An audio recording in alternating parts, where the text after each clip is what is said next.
Assalamualaikum warahmatullahi wabarakatuh. Nama saya Cut Reza Al-Busra dengan NIM 180703046.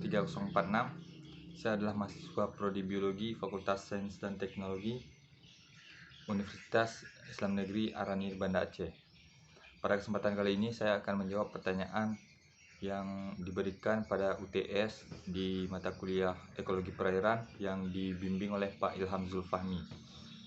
Pertanyaan pertama yaitu apa perbedaan antara waduk dan danau. Jadi perbedaan antara waduk dan danau adalah danau merupakan penampungan air yang terbentuk secara alami, sedangkan waduk dapat terbentuk karena adanya pembuatan bangunan yang dilakukan oleh manusia. Biasanya danau dapat berbentuk karena adanya gletser yang mencair, aliran sungai, serta dari air hujan. Sedangkan waduk adalah suatu bendungan ataupun kolam yang dibuat secara besar untuk menampung air, namun dengan cara dibuat oleh manusia. Secara ekologi keduanya berbeda. Danau lebih bersifat banyak flora dan faunanya ataupun keanekaragaman hayati, sedangkan di waduk biasanya hanya ada ikan-ikan kecil ataupun ikan-ikan jenis tertentu saja, karena waduk tidak diciptakan untuk kehidupan hewan lain. Lalu pertanyaan yang kedua adalah sungai terdiri dari 3 bagian besar, yaitu hulu, badan sungai, dan hilir. Apakah keduanya memiliki ekosistem yang sama? Jika tidak, mengapa? Jadi 3 bagian sungai tersebut memang memiliki perbedaan.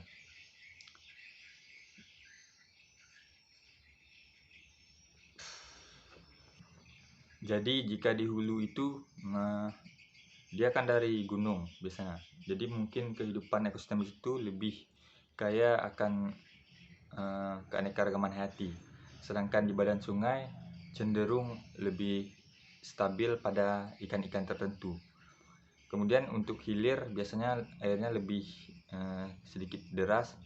Jadi mungkin di situ agak kurang kehidupan dari hewan-hewan ataupun flora dan fauna.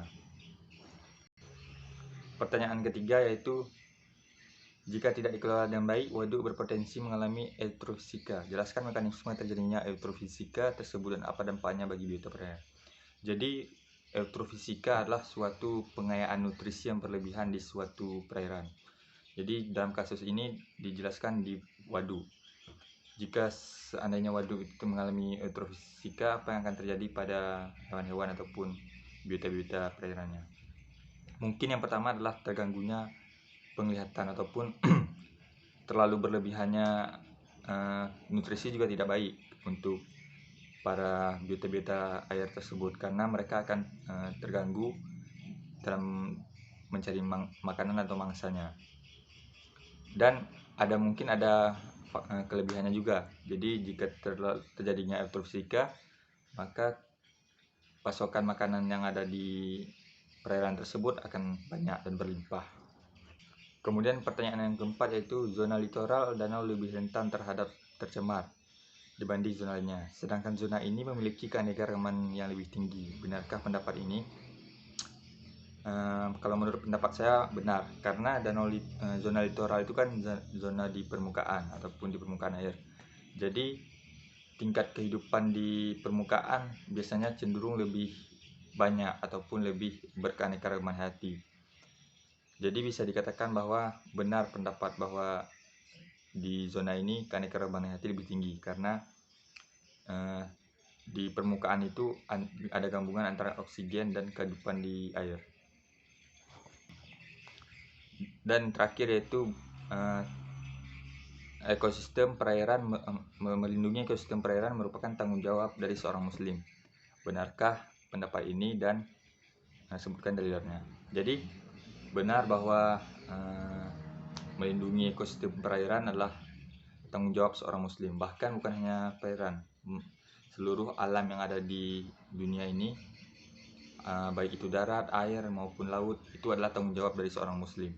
Dan dalil yang bisa menguatkan tentang hal ini dalam Islam yaitu dari hadis Muslim, diriwayatkan bahwa tidak Tidaklah seorang muslim yang bercocok tanam, kecuali setiap tanaman yang dimakannya bernilai sedekah baginya. Yang dicuri orang darinya menjadi sedekah baginya, yang dimakan binatang liar menjadi sedekah baginya, yang dimakan burung menjadi sedekah baginya, dan tidaklah seorang mengambil darinya, melainkan menjadi sedekah baginya. Jadi pada hadis ini dikatakan bahwa bercocok tanam artinya yaitu ya kita menanam pohon seperti mahalnya kita melakukan konservasi, baik itu di darat, baik itu di perairan, itu sama saja. Apapun yang tumbuh itu akan menjadi sedekah bagi seluruh spesies dan hewan-hewan yang ada di dunia ini, bahkan manusia itu sendiri. Jadi hendaknya kita sebagai seorang muslim menjaga alam ini agar tetap lestari dan tidak memakannya berlebihan serta tidak merusaknya. Terima kasih, hanya ini jawaban yang saya sampaikan pada UTS ekologi perairan kali ini. Wabillahi taufiq wal hidayah. Wassalamualaikum warahmatullahi wabarakatuh.